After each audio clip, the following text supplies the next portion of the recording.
বিখ্যাত leadership trainer জন C Maxwell 2019 সালে একটা বই লিখেছিলেন। ওই বইটার নাম ছিল লিডারশিপ। ওই লিডারশিপ বইটা আমাদের দেশে যেমন আমরা একটা বই মোড়ক উন্মোচন করার সময় একটা অনুষ্ঠান করি, তিনিও যুক্তরাষ্ট্রে একটা অনুষ্ঠান করেছিলেন এবং তিনি যখন ওই মোড়ক উন্মোচন অনুষ্ঠানে বসেছিলেন, তো তিনি আমার মতো বসেছিলেন। ধরুন আমার পিছনে একটা ব্যানার লাগানো আছে, ওটায় লেখা আছে যে লিডারশিপ, কিন্তু আমার কাঁধ থেকে এই অংশ, শরীরের এই অংশটায় ধরেন লিডারশিপের এফ যে মানে অক্ষরটা সেটা ঢেকে গেছে।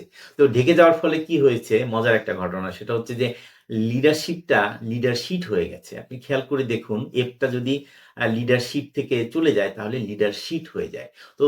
যাই হোক, ওই জিনিসটা আসলে ফক্স নিউজে প্রকাশিত হয়েছে এবং জন সি ম্যাক্সওয়েলের দৃষ্টি আকর্ষণ করা হয়েছিল। তো তখন তিনি মানে হেসে দিয়েছিলেন এবং তিনি বলেছিলেন যে জিনিসটা আসলে অ্যাক্সিডেন্টালি হয়েছে এবং জিনিসটা খুবই মজার এবং তারপরেও এটা গভীর একটা তাৎপর্য বহন করে। কারণ আমাদের লিডারদের এখন কিন্তু মানবিকতা নাই, এমপ্যাথি নাই।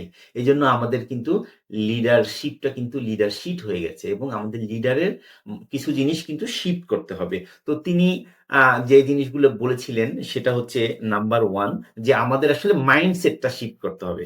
আমরা মাইন্ডসেটটা কিভাবে শিফট করব? যেমন ধরুন আমাদের ফিয়ার থেকে ফিউশনে যেতে হবে। ফিয়ার মানে হচ্ছে ভয়, আতঙ্ক, অবিশ্বাস। আর ফিউশন মানে হচ্ছে ঐক্য বা সংহতি।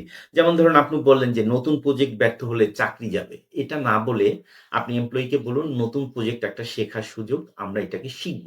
যেমন ধরেন এআই নিয়ে আমাদের অনেক আতঙ্ক আছে। তো এইটাকে আমরা যদি, আমরা তো সবাই আসলে এআই বিল্ডার হব না। আমাদের শুধু দরকার এআই টুলস গুলি ইউজ করা। তো আপনি একটা ট্রেনিং এর ইউজ করলেন, এটা নিয়ে ডিসকাশন করলেন। এভাবে আপনি ফিয়ারটাকে দূর করলেন।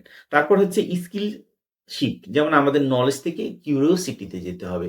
নলেজ হচ্ছে সীমিত একটা জিনিস। আর কিউরিওসিটি হচ্ছে সীমাহীন একটা জিনিস। যেমন ধরুন আপনি বললেন যে, "আমি কাজটা জানি, আমি সবসময় এভাবেই করি।" এটা না বলে আপনি বলুন যে, "কাজটা আরো কিভাবে ভালো করা যায়?" বা কেউ পরামর্শ দিলে সেটা নিয়ে একটু কাজ করুন। ওটা গ্রহণ করার চেষ্টা করুন। এরপর হচ্ছে হার্ড সেট শিফট। মানে হচ্ছে যে এফিসিয়েন্সি থেকে এমপ্যাথি তে যেতে হবে।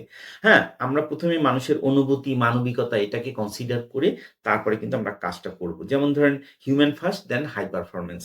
যেমন একটা রিপোর্ট বিকাল ৫ টার মধ্যে দিতে হবে। এটা না বলে আপনি বলুন যে রিপোর্টটা ৫ টার মধ্যে দিতে আপনার কোনো হেল্প লাগবে কিনা? এভাবে যদি আমরা আসলে বলি তাহলে কিন্তু আমাদের যে লিডারশিপটা কিন্তু আরো ভালোভাবে শিফট হয়ে যাবে, যাতে আমরা সামনের দিকে এগিয়ে যেতে পারবো। এবং আমাদের যে বিজনেসের যে purpose, people, planet and profit, এই জিনিসটা কিন্তু আমাদের ঠিক থাকবে। আমরা যদি মানুষের কল্যাণে কাজ করি, প্রফিট কিন্তু আসলে অটোমেটিক্যালি চলে আসবে।